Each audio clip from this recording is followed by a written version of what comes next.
아멘. 네, 오늘 말씀을 가지고 내가 하나님께 은혜를 입었느니라 하는 제목으로 말씀의 은혜를 좀 나누기를 원합니다.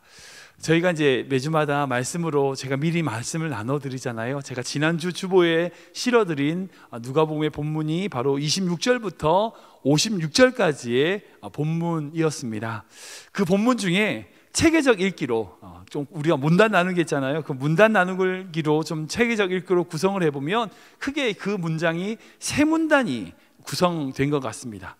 다르게 보실 수도 있겠지만 크게 세 부류인 것 같아요. 첫 번째는 마리아에게 가브리엘 천사가 나타나서 은혜를 입은 자여 하면서 예수님의 잉태를 고지하는 내용이 첫 번째 부분이고, 두 번째 그것을 이어가지고 천사의 예언을 받아가지고 마리아가 지난주에 나눴던 그 엘리사벳을 만나는 장면이 그 뒤에 등장을 하고, 마지막에 그 마리아가 엘리사벳과 함께 있을 때에 그 마리아가 하나님을 찬양하는 내용, 이 세 가지 부류로 분류할 수 있을 겁니다. 그 중에서 오늘 말씀은요, 제일 앞부분에 등장하는 마리아에게 주신 은혜에 대해서 말씀을 좀 나누기를 원합니다. 은혜란 단어를 생각하면요, 교회 다니지 않은 사람들은 잘 사용하지 않지만 재수 이런 걸로 하죠. 예, 행운 이런 것처럼 얘기하는데, 교회 다니시는 분들은 다 그걸 은혜라고 표현을 하죠. 아무튼 교회 다니지 않으시는 분들은 사용하지 않지만, 교회에서 신앙생활하고 하나님을 경험하는 성도라고 하면 다 은혜라고 하는 단어를 자주 사용하고 많이 듣게 됩니다. 근데 은혜가 뭐죠? 그 단어의 뜻이 무엇입니까? 만약 여러분들이 제가 묻는다면 여러분들 뭐라고 대답하실 것 같아요? 뭐라고 대답하시겠어요? 갑자기 물으면 이렇게 대답하실 분 잘 없을 거라고 생각됩니다. 어떤 신학자라든지 목회자도요, 은혜라고 하는 단어 자체를 어떻게 분석하고 어떻게 정의하는가, 이건 쉬운 문제는 아닌 것 같습니다. 근데 제가 생각할 때 성경 안에서 말하는 은혜라고 하는 것의 개념은 아주 정확합니다. 그 은혜는 뭐냐? 한마디로 말하면요, 받을 자격이 없는 자가 거저 받는 것, 그냥 받는 것을 은혜라고 얘기하는 거죠. 그러니까 받을 자격이 없음에도 불구하고 하나님이 거저 주는 겁니다. 그게 은혜죠. 만약 받을 자격이 있는 사람이 받는 건 뭐예요? 삭시입니다. 값입니다. 대가입니다.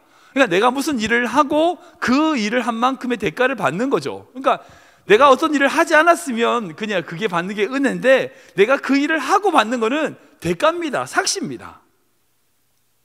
내가 어떤 것을 하였기에 내가 노력하고 땀 흘려서 주어진 것이라고 하면 그것은 나의 노력의 대가이지 은혜라고 말하지 않습니다. 그러니까 은혜란 건 뭐냐? 내가 아무것도 안 했음에도 불구하고 하나님이 거저 주는 거, 그냥 주는 겁니다. 이게 은혜입니다. 이렇게 생각하면요, 하나님께서 우리에게 허락하시는 모든 것이 은혜입니다. 내가 아무런 좋은 일도 하지 않았음에도 불구하고 하나님이 나에게 좋은 것을 주셨어요. 예, 은혜죠. 근데 같은 관점에서 내가 아무런 잘못을 하지 않았음에도 불구하고 나에게 고난이 주어졌어요. 그러니까 내가 잘못해서 받는 거라면 그게 내가 잘못한 결과니까 그건 빼고, 내가 잘못을 하지 않았음에도 불구하고 무슨 사회 환경이라든지 어떤 현상으로 인하여 나에게 고난이 찾아왔어요. 그럼 그 고난이 뭐예요? 은혜예요. 이해되시죠? 그러니까 은혜라고 하는 것은요, 좋은 것만을 말하는 게 아닙니다. 우리의 행위와 상관없이 하나님이 우리에게 거저 주시는 것, 그냥 주는 모든 것을 말한다면, 우리가 아무런 잘못을 하지 않았음에도 불구하고 받게 되는 고난과 고통, 우리의 아픔도 포함되는 것이 바로 은혜인 거죠. 그래서 그런 은혜를 제일 많이 받은 성경의 인물이 누구예요? 욥이었어요. 욥. 물론 하나님은 우리에게 모든 것, 언제나 좋은 것을 주시죠. 비록 우리의 관점에서는 지금 나쁘게 보일지라도 그 나쁜 것을 이용하셔서 결국 하나님은 좋은 것을 주시는 분이기 때문에 다 좋은 거죠. 그런데 흔히들 말하는 은혜라고 하는 개념에 있어서는요, 좋은 것만 받는 것을 생각해요. 아니요, 그렇지 않아요. 그래서 성도님들 이제 함부로 다른 성도님들에게 은혜 받으세요 그러시면 안 됩니다. 그렇게 얘기하면 그 사람에게 받는 모든 것이 다 포함되는 거니까요. 오늘 본문을 보면요, 가브리엘 천사가 마리아에게 나타나서 은혜를 입은 자라고 부르면서 오늘 본문에는 너는 하나님께 은혜를 입었다, 은혜라고 하는 단어를 두 번이나 그 마리아에게 반복해서 강조하는 모습을 볼 수 있습니다. 우리 28절과 30절 말씀 볼까요? 같이 읽겠습니다. 시작. 그에게 들어가 이르되 은혜를 받은 자여 평안할지어다. 주께서 너와 함께 하시도다 하니 천사가 이르되 마리아여 무서워하지 말라. 내가 하나님께 은혜를 입었느니라. 아멘, 아멘. 두 번이나 걸쳐서 이 천사가 마리아에게 은혜를 입은 자여, 은혜를 받았다라고 은혜에 대하여 말해주고 있습니다. 근데 성도님 생각해보세요. 이게 은혜 맞습니까? 아니, 물론 은혜가 맞죠. 은혜가 맞는데 우리가 생각하는 은혜가 맞냐는 거죠. 분명히 귀한 말씀이긴 한데 이 천사가 말하는 은혜가 뭐예요? 남자를 알지 못하는 그 마리아가, 그 소녀 마리아가 임신을 하여 아이를 낳는다는 겁니다. 솔직히 생각해보세요. 이 은혜입니까? 이 은혜 맞습니까? 고난이고 시험 아닙니까? 물론 이제 계신 분 중에서 이제 이미 자녀들 다 키우신 분들한테 만약에 하나님이 천사가 나타나가지고 이렇게 이제 예수님 임신할 거다, 우리 할머니 권사님 중에 한 분에게 찾아와서 천사가 예수님을 임신할 거다라고 말씀하면요, 대박이죠. 예. 할렐루야, 감사합니다 하겠죠. 근데 지금 이 천사가 이야기한 사람이 누구예요? 약혼자가 있는 한 번도 남자를 경험해보지 못한 그 소녀 마리아라고요. 근데 이 은혜를 입게 되면 어떻게 돼요? 만약 이 은혜를 입어가지고 임신을 했는데 약혼자인 요셉에게 걸리게 되면, 아니 그것이 발각이 되면요, 사람들에게 돌을 맞아 죽게 되는데 이게 어떻게 우리가 흔히들 생각하는 은혜입니까? 물론 은혜죠. 은혜인데 우리가 흔히 생각하는 은혜는 아니라는 거예요. 자기가 그렇게 임신을 한 사실을 자기를 키워준 자신의 그 부모님에게 얼마나 큰 잘못된 행동이라 생각될 수 있겠어요. 그리고 그 집안 자체가 그 사회에 목락이 되는 거예요. 매장이 되는 겁니다. 근데 이게 은혜 맞습니까? 만약 하나님께서 지금 말씀을 들으시는 성도님들에게 여러분들이 감당할 수 있을 만큼의 헌신을 요구한다면, 정말 여러분들이 감당할 수 없는, 정말 여러분들이 책임질 수 없는 것들을 요구하신다면 여러분들 그걸 은혜로 받으시겠어요? 근데 놀라운 것, 그 은혜에 대하여 마리아의 대답이 뭐였냐? 우리 38절이거든요. 같이 읽어보겠습니다. 시작. 마리아가 이르되 주의 여정이오니 말씀대로 내게 이루어지이다 하매 천사가 떠나가니라. 아멘, 아멘. 너무 귀한 말씀이죠. 여기에 마리아의 놀라운 믿음과 하나님에 대한 신뢰를 볼 수 있습니다. 주의 여정이오니, 주의 여정이오니. 이 마리아의 고백이 뭡니까? 뭘 의미해요? 내 생각으로 수용할 수 없어요. 인간적으로 수용할 수 없습니다. 내 사랑하는 약혼자인 이 요셉에 대한 배신일 수도 있고, 자신을 키워준 부모님에게 피해를 주는 행동일 수도 있고, 자기가 평생 살아오면서 관계를 가졌던 모든 사람과의 관계가 다 끊어져 버림받을 수도 있지만, 그렇지만 내가 주의 여종이라는 거예요. 내가 주님의 종이라는 겁니다. 내가 주님의 종이기 때문에 나의 선택의 권한이 없기에 주님의 뜻대로 따르겠습니다라는 고백이에요. 사랑하는 성도 여러분, 정말 우리에게 이 믿음이 있기를 기도합니다. 여러분, 마리아가 생각이 없거나 철이 없거나 아니면 모험을 막 즐기거나, 여러분 그래서 순종한 게 아니에요. 종이기 때문에 한 겁니다. 종은요, 주인의 말씀에 순종하는 것이 당연하기에 마리아는 그 말도 안 되는 은혜에 진짜 은혜가 된 거예요. 정말 그 말도 안 되는 은혜가 그 마리아의 평생, 지금까지 그 마리아의 평생의 은혜, 영원한 은혜가 된 겁니다.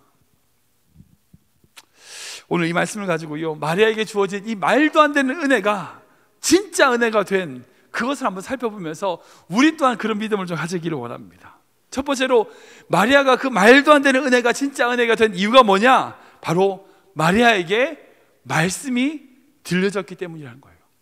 우리가 읽어볼까요? 시작. 마리아에게 말씀이 들려졌기 때문입니다. 한 번 더 읽겠습니다. 시작. 마리아에게 말씀이 들려졌기 때문입니다. 우리 25절부터 27절까지인데요, 같이 읽어보겠습니다. 시작. 여섯째 달에 천사 가브리엘이 하나님의 보내심을 받아 갈릴리 나사렛이란 동네에 가서 다윗의 자손 요셉에게 아는 사람과 약혼한 처녀에게 이르니 그 처녀의 이름은 마리아라. 그에게 들어가 이르되 은혜를 받은 자여 평안할지어다 주께서 너와 함께 하시도다 하니. 아멘. 오늘 말씀을 보면 천사 가브리엘이 하나님의 보내심을 받아가지고 마리아에게 가는 모습을 그런 장면을 볼 수 있습니다. 우리 이 장면은 사실 흔히들 잘 알고 있는 말씀이죠. 당연히 저도 이 말씀을 읽으면서 천사가 마리아에게 나타나서 말을 했구나라고 저는 읽었어요. 근데 우리가 이제 배웠잖아요. 성경을 연구하는 방법, 자세히 읽기.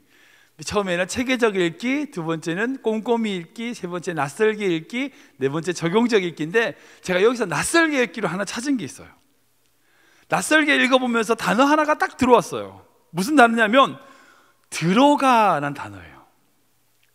27절 말씀은 그에게 들어가라는 단어예요. 제가 이 헬라 원어를 찾아보니까 그 단어가 이시네오라는 단어인데 이거는요 어떤 때 쓰냐면 집이라든지 어떤 건물에 들어간다, 입장한다, to go into, enter라고 하는 단어라는 뜻이에요.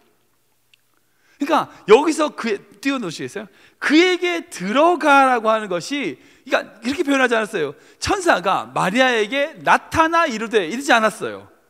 천사가 마리아에게 들어가 이르되라고 돼 있어요. 무슨 말씀이에요? 그러니까 지난주에 제가 빼도요. 이제 지난주에 가브리엘 천사가 사가랴에게 나타났을 때 생각해 보세요. 어떻게 나타났어요? 향단 옆에 서 있는 모습으로 말을 하는 모습이 나타났습니다. 근데 지금 마리아는 어떻게 말씀을 전하고 있냐면 천사가 그 마리아에게 들어가, 영혼 안에 들어가, 그 영혼 안에서 들려지는 이야기라는 거예요. 여러분들은 어떻게 생각하실지 모르지만 지금 사랑하는 성도님은 하나님께서 우리에게 말씀하시는 분이시죠. 믿으십니까? 하나님 우리에게 말씀하시는 분입니다. 하나님이요, 그 구약의 시대 성경 말씀으로 말씀하시는 분이 아니라 지금도 우리에게 말씀하시는 분이에요. 왜? 하나님은 죽은 하나님이 아니니까. 그때도 말씀하시고 지금도 말씀하세요. 우리가 그럼 하나님의 음성을 어떻게 들을까요? 설교 말씀이라든지 말씀을 읽을 때 우리에게 감동을 주시거나 때로는 우리 기도 가운데 우리의 영혼의 울림으로 우리 영혼 가운데 우리의 영혼에 들어와서 말씀하시는 그 음성을 듣게 된다는 거죠. 그렇게 듣잖아요. 우리는 지금 우리와 똑같이 지금 우리가 하나님의 말씀을 듣는 것과 동일하게 마리아에게 하나님이 그렇게 말씀하셨다는 거예요. 마리아도 지금 우리와 마찬가지라는 겁니다. 지금 마리아의 마음 가운데 자신 마음속에 들어와 있는 천사의 음성을 듣고 있는 거예요. 우리 영혼에 지금 하나님의 음성이 들리는 게 은혜입니다. 말씀이 들려지니까 그 말씀대로 이루어지리다고 말할 수 있는 거죠. 그러니까 말씀이 들려지는, 우리 영혼 가운데 말씀하시는 그 말씀을 마리아는 들었다는 거예요. 그리고 그것을 들음으로 순종이라는 결과로 이어지게 되는 겁니다. 여러분들, 순종이란 건요, 말씀을 듣는 것과 불가불간의 관계입니다. 피할 수 없는 관계입니다. 말씀이 들리면요, 순종 안 할래 안 할 수 없어요. 그렇다면 이렇게 말씀하시죠. 어떤 성도님들은 왜 그리스도인이 순종하지 않는가? 말씀이 안 들려서 그렇습니다. 성경을 보기도 하고요, 설교도 듣기도 하고요, 정말 그렇게 많이 종교 활동을 하지만 자신의 영혼 안에 들리는, 자신의 영혼을 깨우는 하나님의 레마, 하나님의 말씀이 안 들리는 거예요. 여러분, 지금 시대를 보십시오. 스마트폰, 인터넷, 기독교 TV, 설교가 넘쳐납니다. 우리 교회만 해도 제가 이제 매주 2개씩의 영상을 만들고 또 실시간 방송도 2개 나가고, 우리 금요 예배 때 또 한 번 만들잖아요. 또 한빈 예배 때 제가 일주일에 5개씩 영상을 만듭니다. 제가 그렇게 영상을 올려요. 여러분, 유튜브 보시면 설교가 너무나 많습니다. 차고 넘칩니다. 얼마나 많은 설교들이 지금도 쏟아지는지 모릅니다.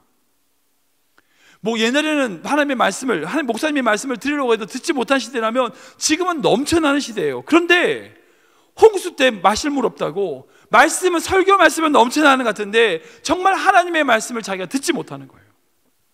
물론 이건 설교자의 잘못도 있죠. 설교자가 부족해서 말씀을 잘 전달하지 못하는 부분도 있지만, 여러분, 말씀을 듣는 여러분들의 입장은 잘못이 없습니까? 정말 지금 여러분들 속에 이 성령의 시대를 살아가는 우리는 하나님께서 우리 가운데 내주하시는데, 우리 안에서 지금 우리에게 말씀하고 계시는 그 음성을 우리가 무시하고 있는 건 아닙니까? 우리가 그 음성에 민감하지 않은 건 아닌가요? 그러다 보니까 우리 안에 들려지는 하나님의 말씀을 점점 더 듣지 못하는 시대를 우리가 살아가고 있는 것은 아니냐는 겁니다. 정말 사랑하는 성도님들, 여러분들 인생 가운데 하나님의 말씀이 들려지기를 축원합니다. 그 말씀을 들어야 됩니다. 성령의 시대이기 때문에 지금 우리 안에, 우리가 하나님의 성전이잖아요. 하나님이 우리 안에 내주하신다고요, 계신다고요. 지금 내 안에 계시는 하나님의 민감한 그 하나님의 말씀을 내가 민감하게 받아들일 수 있어야 된다는 거예요. 말씀 앞에서 주님의 말씀, 주님의 마음이 무엇인지를 묵상하고 연구해야 됩니다. 우리가 그래서 말씀 연구를 하잖아요. 여러분들, 그 말씀을 그냥 읽고 지나가는 것이 아니라 그 말씀 안에 들어있는 하나님의 뜻이, 하나님의 마음이 무엇인가를 깊이 생각하고 또 생각해 보는 거예요. 그 말씀 속에서 나에게 주시는 음성을 들을 수 있어야 됩니다. 우리가 올해부터 이제 시온 성경 연구로 말씀을 진행 중인데요, 정말 진지한 마음으로 그냥 읽고 지나가는 게 아니라 이 문장을 가지고, 이 한 본문을 가지고 내가 정말 진지한 마음으로 이 성경을 대하고 연구하는 자세를 가져야 됩니다. 그리고 이 말씀을 읽을 때에, 한 문장 한 문장 읽을 때에 이 속에서 나에게 말씀하시는 하나님의 음성에 민감해져야 됩니다. 사랑하는 여러분, 답은요 딴 데 없어요. 뭐 수많은 사람들은 무슨 이렇게 하면 성공한다, 저렇게 하면 성공한다, 수많은 사람들이 이야기하지만 결국 답은 여기 있습니다. 답은 여기 있습니다. 딴 데 없어요. 여기 있습니다. 다른 곳에 아무리 찾아봐도 답 없어요. 우리의 인생의 답은 여기 있습니다. 말씀의 답이 있는 겁니다. 말씀을 깊이 연구하고 묵상해서 지금 나에게 말씀하시는 주님의 음성에 민감해져 있는 것, 여러분, 그것이 바로 우리에게 진짜 은혜를 누릴 수 있는 길이라는 겁니다. 두 번째, 마리아가 그렇게 진짜 은혜를 누릴 수 있었던 이유가 뭐냐면 말씀대로 순종했기 때문이라는 거예요. 우리가 읽어볼까요? 시작. 마리아가 말씀대로 순종했기 때문입니다. 한 번 더 읽겠습니다. 마리아가 말씀대로 순종했기 때문입니다. 우리 38절 말씀인데요, 읽어보겠습니다. 마리아가 이르되 주의 여종이오니 말씀대로 내게 이루어지이다 하매 천사가 떠나가니라. 아멘. 처음 말씀드린 것처럼 처녀 마리아에게 하신 주님의 그 말씀, 그 은혜란 건요, 남자를 알지 못하는 이 여자, 이 한 소녀가 아이가 생길 거라는 겁니다. 여러분, 그 당시 문화를 보면요, 이건 사형선고예요. 사형선고입니다. 자기와의 모든 관계가 다 깨지는 거예요. 자기를 기르어준 부모에 대한 배신이고, 자기를 사랑하는 약혼자인 요셉의 의심을 받아야 되는 상황이고요, 마을 사람들에게 손가락질을 받는 거고요. 이 엄청난 일이란 거예요. 어떤 일이 생길지 예측할 수 없는 상황 속을 걸어가는 겁니다. 여자로서, 어떤 가정의 딸로서, 정혼한 신부로서 아무것도 못 가지게 되는 거예요. 그러나 아무것도 알 수 없지만 마리아는요 순종했습니다. 그리고 그 순종으로 말미암아 이 땅에 예수님이 태어나실 수 있었어요. 그러기에 이 마리아의 순종은요 어떤 것보다 귀한 순종입니다. 왜 그런가? 자신의 미래가, 자신의 앞으로가 어떻게 변할지, 어떤 상황이 내가 처하게 될지를 몰랐지만, 아무것도 예측하지 못했지만 순종했기 때문이에요. 그 순종으로 말미암아 마리아에게 임한 은혜가 진짜 은혜가 된 겁니다. 사랑하는 여러분, 여러분은 주님에 대한 신뢰가 어느 수준입니까? 여러분들은 이해한 만큼 순종하십니까? 아니면 이해가 안 돼도 하나님의 말씀이니까 순종하십니까? 분명 마리아가 이렇게 순종할 수 있었던 건요, 좀 제가 말씀드린 것처럼 그녀가 스스로 종이라고 생각했기 때문입니다. 예, 자신에 대한 정체성을 분명히 알고 있었어요. 그리고 자신에게 하나님의 말씀이 들렸기 때문이에요. 그런데 더 중요한 게 한 가지 있습니다. 그건 뭐냐면 이 마리아는 자신의 생각보다 더 크신 하나님을 신뢰했다는 거예요. 하나님을 신뢰했다는 겁니다. 자신의 생각의 판단에 따라서는 이거는 이렇게 되고, 자기는 예측할 수 없어요. 그러나 나를 이곳에 보내신 하나님은 결코 나를 버리지 않으실 거라고 하는 신뢰가 그녀에게 있었다는 거예요. 솔직히 고백하면 저의 믿음을 봐도 그러네요. 하나님께서 만약 저한테 이해가 안 되는 것을 순종하라고 하면, 이해가 안 되는 것을 믿으라고 하시면 저도 잘 못 믿을 거, 저도 잘 순종 못 할 것 같아요. 근데 제가 저희 믿음 사실 그렇지만, 그러나 확실한 건 있어요. 뭔지 아세요? 그런 순종을 한 자들, 그런 믿음을 가진 자들을 통하여 하나님 역사하셨다는 거예요. 올해 코로나19로 말미암아 작년부터 올해까지 여러 가지 문제와 어려움이 우리에게 찾아왔습니다. 사회적으로도 그렇고 국가적으로 그렇고 우리의 관계에 있어서 여러 가지 이전과 다른 삶을 우리는 살아가고 있죠. 근데 너무나 감사한 것은요, 모든 교회가 다 힘들고 어렵다고 하는 이 시기에 하나님께서 우리 교회에 많은 일들을 진행하고 계신다는 거예요. 성도들 다 아시겠지만 이제 우리가 교회 사택을 지금 사려고 진행 중에 있습니다. 사택위원회가 구성돼 가지고 지금 진행 중에 있고요. 작년에 고장난 보일러를 연말에 우리가 새롭게 다 고쳤습니다. 그래서 교회가 따뜻해졌어요. 그리고 작년에 그 돌풍으로 갑자기 지붕이 부서지는 바람에 이걸 가지고 어떻게 해야 되냐 인슈런스 알아보고 막 그랬는데 결국 감사하게 어떻게 됐어요? 추가 비용 없이 인슈런스 보험으로 다 수리할 수 있게 됐습니다. 그리고 앞에 보시면 아시겠지만 이제 리모델링을 하려고 이제 40년 만에 여기 리모델링을 하려고 지금 준비 중에 있습니다. 이 모든 것을 생각해 보면요, 이 어려운 시기에, 이런 어려운 시기에 하나님께서는 우리 교회 안에 많은 일들을 하고 계시는 것을 볼 수 있어요. 근데 이 일들이 어떻게 진행되는가, 어떻게 흘러가는가, 그 이유가 뭔지 생각해 보면요, 결국 하나님의 말씀에 순종하는 성도들이 있기 때문이란 거예요. 힘들지만 자신의 삶 속에서 하나님께 물질을 드리는 성도, 시간을 드리는 성도, 그리고 함께 생각을 모아서 이렇게 함께 진행하며 다시 결단하고 나아가는 성도, 여러분 그 음성에 민감하게 반응하고 순종하는 성도들이 있기 때문에 우리 교회가 이렇게 나아갈 수 있다는 거예요. 앞으로도 마찬가지일 것 같습니다. 정말 다른 몰라도 제가 정말 믿음으로, 정말 우리 이 자리에 계신 성도님들인지 온라인으로 예배드리신 성도님들에게 제가 주님의 눈물로 호소합니다. 주님의 선하심을 우리가 믿읍시다. 주님의 선하심을 믿읍시다. 주님의 말씀에 어떻게든 우리가 이해가 안 되더라도 순종합시다. 그러면요, 하나님이 우리에게 주신 은혜가 진짜 은혜가 되는 겁니다. 주님의 선하시고 온전하신 뜻이 무엇인지 다 이해하지 못한다 할지라도 우리가 한 공동체로서 서로 사랑하고 용서합시다. 그 사람 이해가 안 돼. 그래도 사랑해야 돼요. 용서해야 됩니다. 우리가 그 마음으로 우리의 순종의 길을 걸어가면요, 우리에게 주신 하나님의 그 은혜가 진짜 은혜가 되는 겁니다. 말씀을 정리하겠습니다. 우리 마지막으로 35절 말씀 같이 읽어볼까요? 같이 읽겠습니다. 시작. 천사가 대답하여 이르되 성령이 내게 임하시고 지극히 높으신 이의 능력이 너를 덮으시리니 이러므로 나실 바 거룩한 이는 하나님의 아들이라 일컬어지리라. 아멘. 마리아가 천사에게 묻습니다. 나는 남자를 알지 못하는데 어떻게 나에게 이런 일이 생깁니까? 나에게 어떻게 이런 일들이 생길 수 있나요? 이 말씀을 보면요, 마리아가 그렇게 순종함으로 예수님이 잉태하고 출산하기까지 도우셨던 분이 계십니다. 바로 성령님입니다. 성령님께서 그 마리아에게 임하시고 하나님의 능력이 그 마리아를 덮어줌으로 그녀는 인류 역사 가운데 가장 위대한 순종의 자리로 나아갔던 것을 볼 수 있습니다. 우리 힘으로 되는 거 아니에요. 안 돼. 우리가 순종하는 거요, 우리가 종으로서 하나님 앞에 내가 종입니다 고백하게 되는 거요, 우리의 귀에 말씀이 들리는 거요, 우리가 할 수 있는 게 아니에요. 하나님의 능력, 주님의 성령으로 말미암아 우리가 그렇게 될 수 있다는 겁니다. 그러기에 우리는 더욱더 겸손한 마음으로 주님 앞에 나아가야 됩니다. 우리 삶도, 우리의 신앙도 마찬가지입니다. 이제 우리 교회가 말씀 연구가 시작됐어요. 이렇게 시작된 말씀 연구를 통하여 우리에게 주신 그 말씀을 들으면서 하나님의 은혜를 진짜 은혜로 만드는 성도 되기를 소원합니다.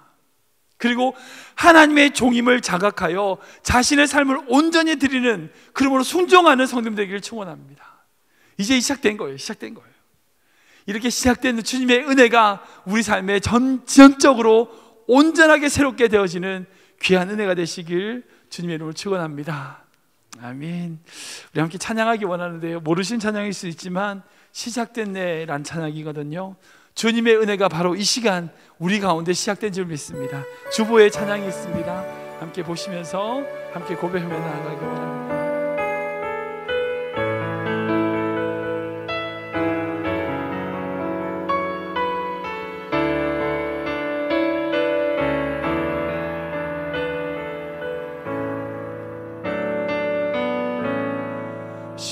시작됐네.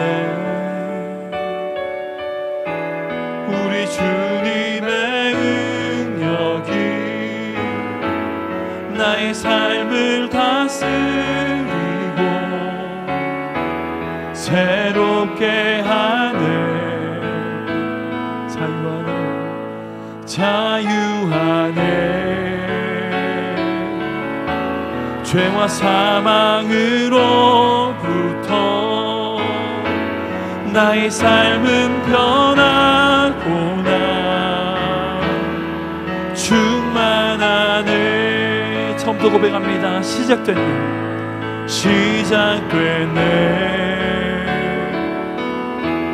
우리 주님의 능력이 나의 삶을 다스리고 새롭게 하네. 자유하네.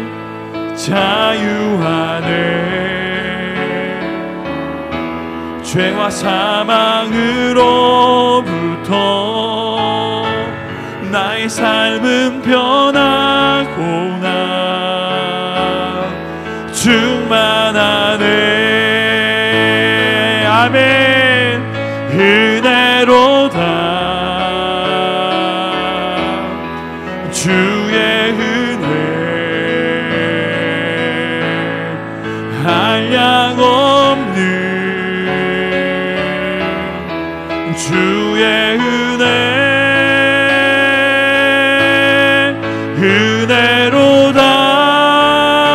은혜로다. 주의 은혜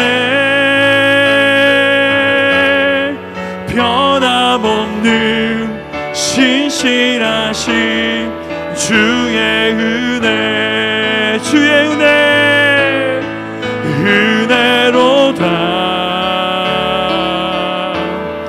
주의 은혜 한량없는 주의 은혜 은혜로다. 주의 은혜 변함없는 신실하신 주의 은혜. 한 번 더 배웁니다. 은혜로다. 은혜로다. 주의 은혜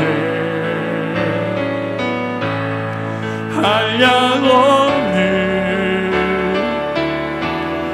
주의 은혜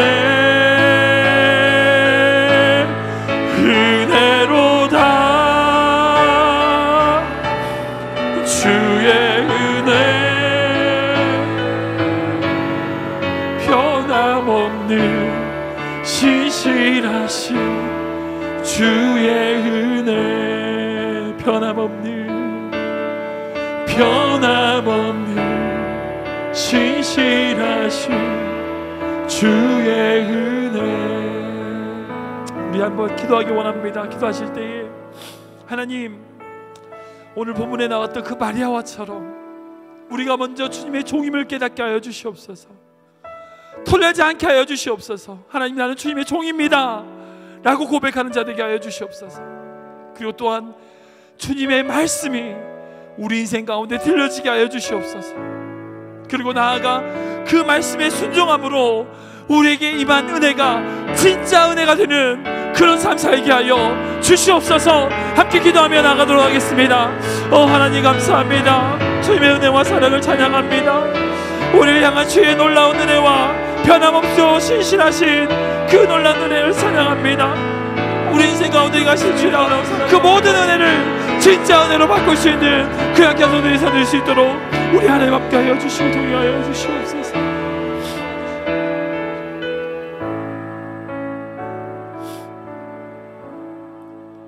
은혜로다. 주의 은혜 한량없는 주의 은혜 은혜로다. 주의 은혜